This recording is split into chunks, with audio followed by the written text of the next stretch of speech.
El Señor esté con ustedes. Lectura del Santo Evangelio según San Lucas.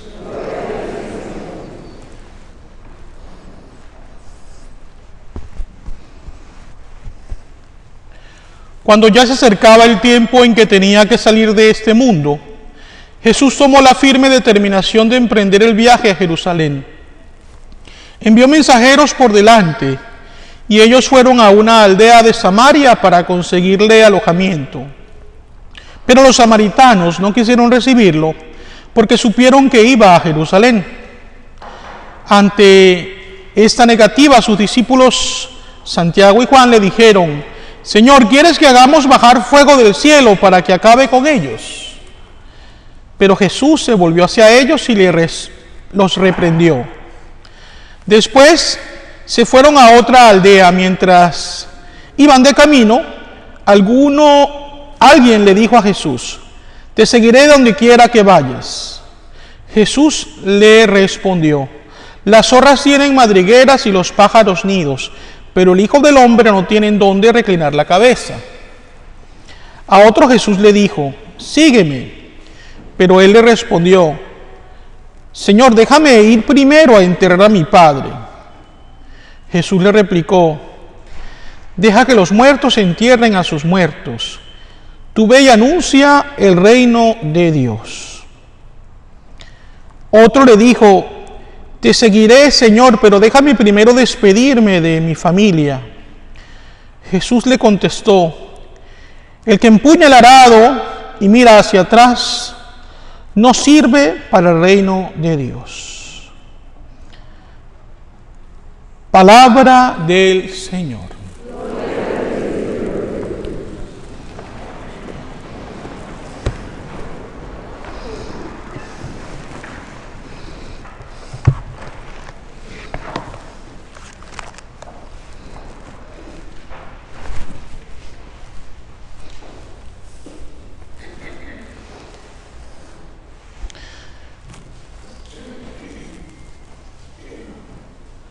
Celebramos pues el 13º domingo del tiempo ordinario, y las lecturas que hemos escuchado, al menos la primera, la segunda y el Evangelio, tienen un punto en común, en cuanto a que hay un antes y un después en cada una de ellas.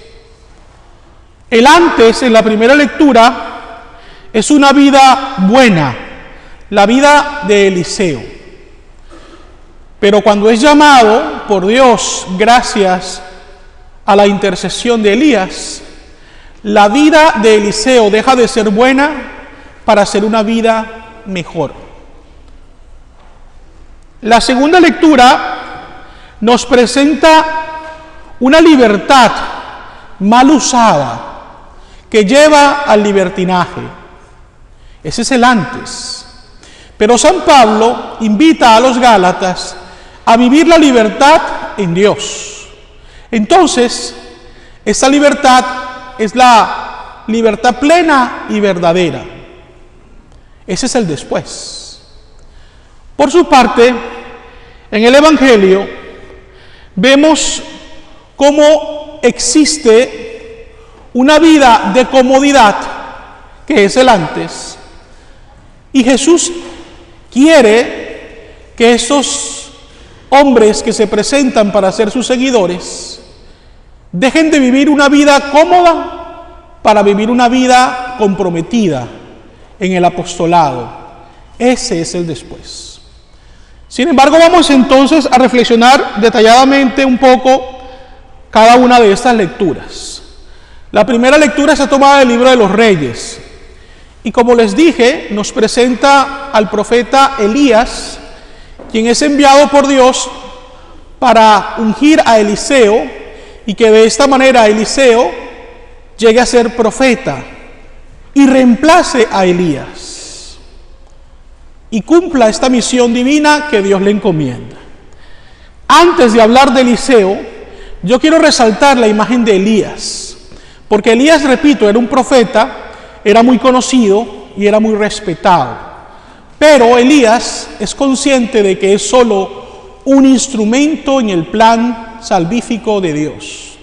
Por eso él no tiene ningún complejo ni reparo, y cuando Dios le dice que va a escoger a Eliseo para ser el nuevo profeta, Elías no se molesta con Dios, no se siente ofendido ni minimizado en lo absoluto. Esto es una gran lección para nosotros, porque voy a ponerles un ejemplo de cómo pudiéramos ver hoy esto que le sucede a Elías. Supongamos que alguno de ustedes trabaja por más de 20 años en una empresa y pone todo su mejor esfuerzo, pero un día su jefe viene y le dice: usted va a ser despedido el próximo mes, ya no necesitamos su servicio. Sin embargo, ese último mes de trabajo, usted va a entrenar a la persona que lo va a suplantar. Entonces le pedimos que comparta con esa persona todos sus conocimientos para que esta persona llegue a ser incluso mejor que usted. ¿Cómo nos sentiríamos ante esto? Ofendidos, maltratados, y seguramente, si somos honestos, no quisiéramos compartir ningún tipo de conocimiento con esta persona. Fíjense ustedes, esto nos demuestra la grandeza de Elías. Repito, él no tiene complejo alguno. Él se reconoce como un instrumento, y por eso dice: si Dios tiene destinado a escoger a Eliseo para que cumpla esta misión, es porque tal vez lo va a hacer mejor que yo. Entonces eso nos demuestra que en realidad nosotros no somos indispensables en nada. Somos necesarios hasta cierto punto, pero nunca indispensables. Indispensable es solo Dios. Y por eso tenemos que dar el máximo esfuerzo con humildad y servir donde Dios nos coloca. Esto lo digo en cualquier ámbito, en el ámbito laboral, pero especialmente en el ámbito espiritual también y pastoral en la iglesia. Yo sé que algunos de ustedes participan en grupos y en ministerios de esta parroquia o de otras parroquias. Ese ministerio, ese cargo que usted ha recibido, no es para vanagloriarse ni para ejercer poder arbitrariamente, es para ser un servidor, reconociendo su limitación como instrumento en las manos de Dios. Ahora bien, pasemos, como les decía, a Eliseo, porque Eliseo vive lo que se puede describir como una buena vida. Él es un hombre que tiene un trabajo exitoso y que tiene riqueza. Eso lo sabemos porque Eliseo tenía 12 yuntas de bueyes. Esto es bastante. Sin embargo, Dios lo llama de esa vida buena a una vida mejor. Y Eliseo es capaz de renunciar a lo que tiene y confiar en este plan de Dios. Y tanta es su convicción de que Eliseo hace algo impensable. Eliseo toma la madera de la yunta de los bueyes y la transforma en leña, y luego sacrifica a los bueyes y reparte su carne. Eso quiere decir que para Eliseo no hay vuelta atrás. Él está realmente confiando en el plan de Dios. ¿Cómo nos sentimos nosotros cuando Dios nos llama a dar un paso en fe? ¿Desconfiamos o somos capaces de creer en lo que Dios nos presenta? Fíjense, hay un ejemplo muy claro de esto que les estoy diciendo, y es el ejemplo de Santa Teresa de Calcuta, porque ella era una monjita y enseñaba a unas jovencitas en un colegio católico en la India. Pero a pesar de vivir ya una buena vida, Dios le presenta una vida mejor, cuando comienza ella a sentir en su corazón ese deseo de trabajar con los pobres de los más pobres del mundo.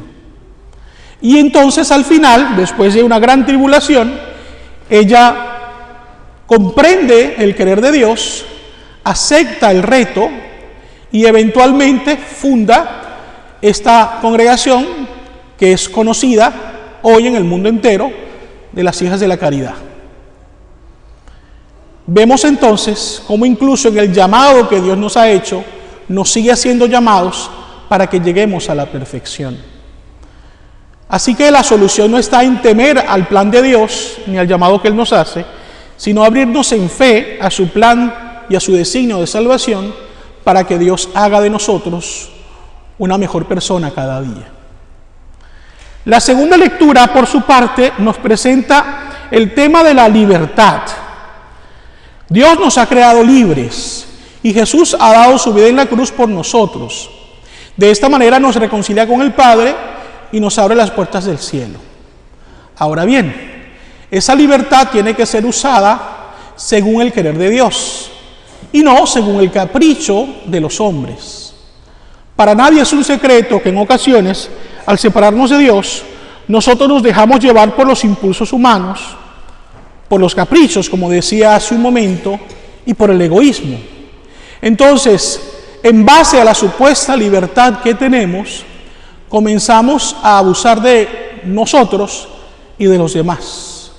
Y esto es una deformación de la libertad. Les voy a poner un ejemplo para esto. Las personas que usualmente apoyan el aborto suelen decir que toda mujer tiene derecho de decidir sobre su cuerpo. Si mantenemos esto como un principio que se puede, digamos así, valorar, fundamentar, tenemos que entender entonces también otro principio de comunión con los demás. Y es el siguiente, que mi derecho termina siempre donde comienza el derecho del otro. Entonces, partamos del hecho de que podemos, entre comillas, decidir sobre nuestro cuerpo. Hay un problema aquí, porque en el caso de una mujer embarazada, no se trata solamente de un solo cuerpo. Se trata también de un cuerpo que está en el vientre de esa mujer y que está en gestación. Entonces, cuando la decisión de esa persona atenta contra el cuerpo del otro, este fundamento carece de sentido. Y esto es solamente un ejemplo que les estoy dando. Pero en nuestra vida, nosotros solemos muchas veces tergiversar el sentido de la libertad y de los derechos, queriendo violentar así los derechos de los demás. Esto es producto de nuestro egoísmo y de nuestro querer desobedecer a Dios. Es por eso que debemos en oración reflexionar y entender realmente qué es lo que Dios quiere de mí, para que yo pueda actuar acorde a su voluntad y de esa manera poder hacer un ejercicio pleno de mi libertad. Porque la libertad no quiere separarme de Dios. La libertad quiere que yo tienda siempre a Dios y me acerque en Él. Porque en Dios nosotros podemos encontrar la verdadera felicidad y el sentido pleno de nuestras vidas. Por último, lleguemos al Evangelio. Un Evangelio que al menos para mí es muy especial, muy interesante. Jesús va camino a Jerusalén. Todos sabemos por qué Jerusalén es una ciudad tan importante desde el punto de vista bíblico y espiritual. Allí será donde Jesús más adelante dará su vida en la cruz por nosotros. Ahora bien, en este transcurso, en este caminar, Jesús se encuentra con 3 hombres, 2 de los cuales manifiestan el deseo de seguir a Jesús, mientras que otro es llamado por Jesús. De esos 3 hombres, 2 también presentan un impedimento para seguir a Jesús en ese momento, mientras que el otro muestra su interés. A este que muestra su interés, Jesús no lo rechaza, pero sí quiere dejarle claro algo. y es el compromiso que se necesita para poder permanecer en el seguimiento de Jesús. Jesús no buscaba seguidores, Jesús buscaba discípulos y misioneros. En nuestra época actual son muchas las personas que en las redes sociales buscan tener seguidores. Twitter, WhatsApp, en cierto aspecto, Facebook, Instagram. Hay personas que hacen lo que sea con tal de ganar seguidores. Ahora bien, Jesús no quiere un seguidor. Repito, Jesús quiere un discípulo y un misionero. Por eso le pone en claro el sacrificio que tendrá que hacer si en realidad este hombre quiere seguirle. Ahora bien, los otros dos ponen excusas para seguir a Jesús. Uno de ellos dice: déjame primero enterrar a mi padre. Y el otro dirá: déjame despedirme de mi familia. Yo quisiera enfocarme en este primer hombre que dice: déjame enterrar a mi padre. Hoy yo celebraba la misa de inglés a las 7:30 de la mañana, y al final de la misa un señor de 90 años se acercó y me dijo: Padre, gracias, porque hasta el día de hoy comprendí el sentido de la respuesta de Jesús. Gracias a la explicación que usted dio. Yo me sentí muy honrado con ese comentario de ese señor, y por eso quiero puntualizar muy bien el por qué Jesús responde de esta manera. Repito, este hombre dice: déjame primero enterrar a mi padre. Y Jesús le dice: deja que los muertos se entierren a los muertos. Jesús parece ser intransigente con esa respuesta que da. Pero, ¿cuál es verdaderamente la situación en torno a esto? Pues bueno, no estamos hablando de que es un padre agonizante que está a punto de morir. Estamos hablando tal vez de un padre en la vejez, pero que no está en un estado crítico. Por lo tanto, este padre pudiera vivir 10, 15, 20 años más. Entonces el tiempo que este joven pide es indeterminado. Es por eso que Jesús le hace ver la urgencia que tiene de que él lo siga inmediatamente. Porque no le está pidiendo horas o pocos días, sino, quién sabe, cuando mi papá ya muera, yo te sigo. Y fíjense que en nuestro diario vivir, nosotros actuamos de la misma manera. Muchas veces procrastinamos, es decir, no hacemos las cosas que debemos hacer hoy y le damos largas a los asuntos. Cuando yo era niño me recuerdo que muchas veces mis padres me decían: limpia el patio, y yo le decía: al rato. Y ese rato se convertía en un día o en 2. Y mis padres comenzaban a desesperarse, porque además de desobediente, yo no estaba siendo realmente eficiente. El problema es cuando eso no solamente lo hacemos en nuestra vida, con nosotros, sino cuando lo hacemos con Dios. A Dios le damos largas y largas, cuando realmente Dios no merece esto. Al segundo, Jesús también le dice: el que pone la mano en el arado y mira hacia atrás, no es digno de mí. Solo porque este hombre pide ir a despedirse de su familia. Y repito, pareciera Jesús ser intransigente, pero debemos preguntarnos algo. ¿Acaso Jesús no tiene la autoridad para pedirnos todo, cuando ya Él se ha dado todo por nosotros en la cruz? Claro que sí. Si hay alguien que puede pedirnos todo nuestro ser, es Jesús, porque Él ya ha dado todo su ser por nosotros. Yo les decía cuando comenzaba la reflexión del Evangelio, de que este pasaje es muy importante para mí, y con esto quisiera terminar la homilía. Es parte de un testimonio personal. Cuando yo estaba en el seminario terminando la filosofía, el rector del seminario se acercó en la primavera del año 99 y me dijo: Óscar, hemos pensado en enviarte a continuar tus estudios al sacerdocio a Roma. ¿Qué te parece? Obviamente yo tenía 20 años y le dije: claro que sí, me gustaría. Pero casi instantáneamente vino a mi mente y a mi corazón un gran temor. Y era mis padres. Porque un año antes, un amigo que estaba en Roma sufrió la muerte de su padre. Él se había ido en el mes de julio y el día de Navidad, precisamente, su padre muere de un ataque al corazón.